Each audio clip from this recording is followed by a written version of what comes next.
இன்னைக்கு மெலிஸ் யூடியூப் சேனலில் வந்து சிக்கன் பிரியாணி எப்படி செய்கிறதுன்னு சொல்லிட்டு உங்களுக்கு நான் வீடியோக்குள்ளே காட்டுறேன். வாங்க வீடியோக்குள்ளே போகலாம்.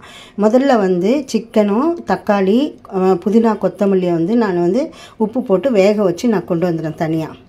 நான் உங்களுக்கு இந்த மண் சட்டியில் வந்து சிக்கன் பிரியாணி எப்படி செய்கிறதுன்னு சொல்லிட்டு உங்களுக்கு நான் செஞ்சு காட்டுறேன். வாங்க வீடியோக்குள்ளே போகலாம். இப்போ வந்து மண் சட்டி அடுப்பில் வச்சுருக்கேன். சட்டி காஞ்சிடுச்சு. இப்போ எண்ணெயை ஊற்ற போகிறேன். நெய்யும் ஒரு டீஸ்பூன் வந்து நெய், ஒரு 4 டீஸ்பூன் வந்து எண்ணெய் ஊற்றி நான் இப்போ உங்களுக்கு காட்டுறேன் பாருங்கள். இப்போ இதில் வந்து 4 டீஸ்பூன் எண்ணெயும் 2 டீஸ்பூன் வந்து நெய்யும் ஊற்றிருக்கேன். நான் சின்ன டீஸ்பூனால் 2 டீஸ்பூன் நெய் ஊற்றிருக்கேன் பாருங்கள்.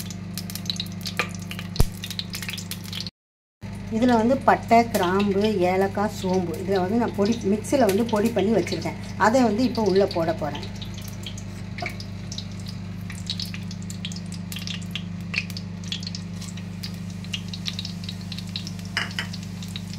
போட்டதும் நல்லா பொரிஞ்சதும் நம்ம வந்து இப்போ அரிஞ்சு வச்சுருக்கேன் ஒரு 2 வெங்காயம். இப்போ நான் 2 பேருக்கு தான் செஞ்சுருக்கேன். நான் 2 வெங்காயம் போட்டுறேன்.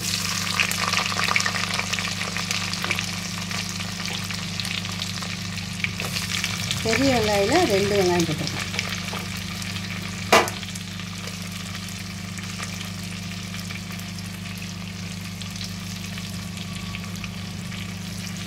சீக்கிரம் வந்து ஃப்ரை ஆகணுனாக்கா மூடி போட்டு இப்படி மூடி வச்சிட்டிங்கன்னா சீக்கிரம் வந்து நல்ல பொன்னிறமாக வெந்துடும். இல்லாட்டி நம்ம அதை போட்டு ரொம்ப நேரம் கிண்டிகிட்டே இருக்கணும். ஒரு 2 நிமிஷத்தில் வந்து வெங்காயம் நல்லா வெந்து பொன்னிறம் கலரில் வந்துடும். நான் இப்போ வெந்த பிறகு உங்களுக்கு காட்டுறேன். இப்போ வெங்காயம் வந்து நல்லா பொன்னிறமாக வந்துடுச்சு. இப்போ அதில் வந்து 3 பச்சை மிளகா போட்டிருக்கேன். நான் பச்சை மிளகா போடும்போது நான் வீடியோ ஆன்ல இல்லை. இப்போ 3 பச்சை மிளகா உள்ளே போட்டிருக்கேன்.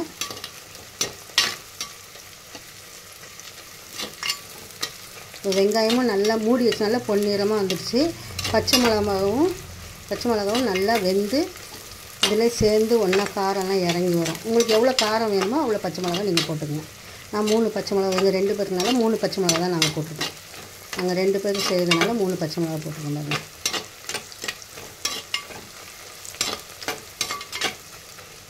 இப்போ வாசனையாக வருது. இப்போவே வாசனை வருது. இப்போ இதில் வந்து 2 பெரிய பூண்டும் ஒரு பெரிய துண்டு இஞ்சியும் போட்டு நான் அரைச்சி வச்சுருக்கேன். அதை வந்து இப்போ இதில் போட்டிருக்கேன். 2 பெரிய பூண்டு, கொஞ்சம் ஒரு நம்ம விரல் அளவுக்கு இஞ்சி. ரொம்ப அதிகமாக இஞ்சி பூண்டு போட்டாலும் ஒரு மாதிரி டேஸ்ட் ஒரு மாதிரி இருக்கும். கம்மியாக தான் போட்டுக்கேன் நான். இப்போ அதையும் எண்ணெயில் போட்டு நல்லா வதக்குறோம். இஞ்சி பூண்டு போட்டும் கொஞ்சம் நேரம் மூடி வைங்க. அப்போ தான் உள்ளுக்குள்ளேயே வெங்காயம், பச்சை மிளகா, இஞ்சி பூண்டுலாம் நல்லா வெந்து வரும். நம்ம திறந்து வச்சுருந்தாக்கா அதை நம்ம போட்டு வதக்கிட்டே இருந்தால் சீக்கிரம் கறிக்கிறோம். அப்படின்னா சிம்மில் வச்சு நீங்கள் மூடி வச்சிட்டிங்கன்னா அது பாட்டு நல்லா வெந்துடும் பாருங்கள். இப்போ இஞ்சி பூண்டு வந்து நல்லா வெந்துருச்சு. இப்போ இதில் வந்து ஒரு 3/4 டீஸ்பூன் மிளகாத்தூள் போடுறேன். 3/4 டீஸ்பூன் மிளகாத்தூள். ஏன்னா ரொம்ப வேண்டாம், பச்சை மிளகா போட்டிருக்கோம் நம்ம. அப்புறம் வந்து மிளகாத்தூள், இஞ்சி பூண்டு எல்லாம் காரமாக இருக்கும். அதனால் கம்மியாக வந்து கலருக்காக தான் நான் மிளகாத்தூள் போடுறேன். கொஞ்சம் கலர் மாறிடுச்சு வரும்.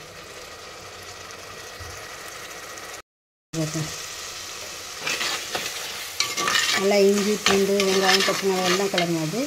இப்போ வந்து இந்த கப்புக்கு நான் 1/2 கப்பு தயிர். இதில் வந்து தயிர் இருக்குது. இதில் 1/2 இது தயிர் நான் ஊற்ற போகிறேன். இப்போ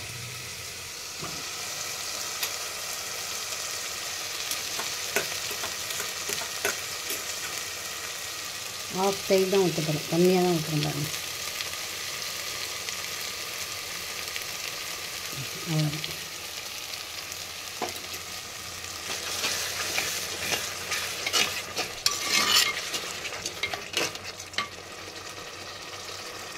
எல்லாம் நம்ம போட்ட பிறகு எண்ணெயெல்லாம் நல்லா பிரிஞ்சு வருது பாருங்க. இப்போ நான் வேக வச்ச சிக்கன், இந்த புதினா கொத்தமல்லி தக்காளி இதெல்லாம் வேக வச்சு தான் நான் இப்போ இதுக்குள்ளே வந்து கொட்ட போகிறேன். ஏற்கனவே வேக வச்சதுனால நம்ம மசாலா வேலை முடிஞ்சு அரிசியை போட்டு தண்ணி ஊற்ற வேண்டியதான். ஒரு அரை மணி நேரத்தில் பிரியாணி முடிஞ்சிடும்.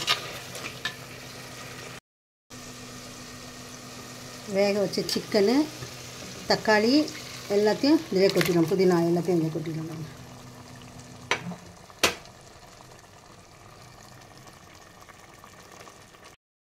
அதெல்லாம் வேக வச்சதுனால சீக்கிரம் வேலை முடிஞ்சுது. இனிமேல் அரிசியை போட்டு தண்ணி ஊற்றி மூடி வச்சிட வேண்டியதான். பிரியாணி ரெடி ஆயிடுச்சு.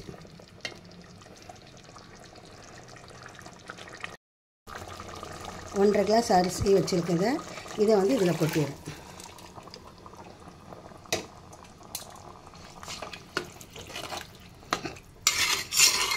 இந்த தண்ணி நம்ம ரொம்ப ஊற்றக்கூடாது, அதிகமாக ஊற்றினோன்னா குழஞ்சிடும். அதனால் இந்த அளவுக்கு திட்டமாக இன்னும் ஒரு கிளாஸ் தண்ணி மட்டும் ஊற்றிட்டோன்னா போதும். ஏற்கனவே இந்த அரிசியில் வந்து கழுவி வச்சு அதில் அரிசி முழுகிற அளவுக்கு தண்ணி வச்சுருந்தேன். அந்த தண்ணியை நான் ஊற்றி அதான் ஒரு டேஸ்ட்டாக இருக்கும். பாருங்க, நான் வெந்த பிறகு பிரியாணியை நான் காட்டுறேன் உங்களுக்கு. நல்லா கொதி வந்த பிறகு இப்போ நான் மூடி வச்சுட்டு நல்லா உள்ளுக்குள்ளேயே நல்லா கொதித்த பிறகு சிம்மில் வச்சுருவேன். அதுக்கு பிறகு பாருங்கள் பிரியாணி எப்படி இருக்குன்ட்டு. சிக்கன் பிரியாணி ரெடி ஆகிடுச்சு பாருங்கள். சாப்பாடு பாருங்கள் நல்லா உதிரி உதிரியாக இருக்குங்க. ஒன்றோட ஒன்றா ஒட்டலை. தண்ணி வந்து இந்த அரிசி தண்ணியே கொஞ்சோண்டு அது கரெக்டாக திட்டமாக வச்சதுனால கூட ஒரு கிளாஸ் தண்ணி ஊற்றினால கரெக்டாக அந்த ரைஸும் பாருங்கள் உதிரியாக நல்லா உதிரியாக ஒட்டாமல் குலையாமல் நல்லா வந்திருக்கு பாருங்கள். மண் சட்டி பிரியாணி. நீங்களும் இதை உங்கள் வீட்டில் செஞ்சு பாருங்கள். உங்களுக்கு இந்த வீடியோ பிடிச்சிருந்தா உங்கள் ஃப்ரெண்ட்ஸ் அண்ட் ஃபேமிலிக்கு வந்து ஷேர் பண்ணுங்கள், லைக் பண்ணுங்கள், கமெண்ட் பண்ணுங்கள், சப்ஸ்கிரைப் பண்ணுங்கள்.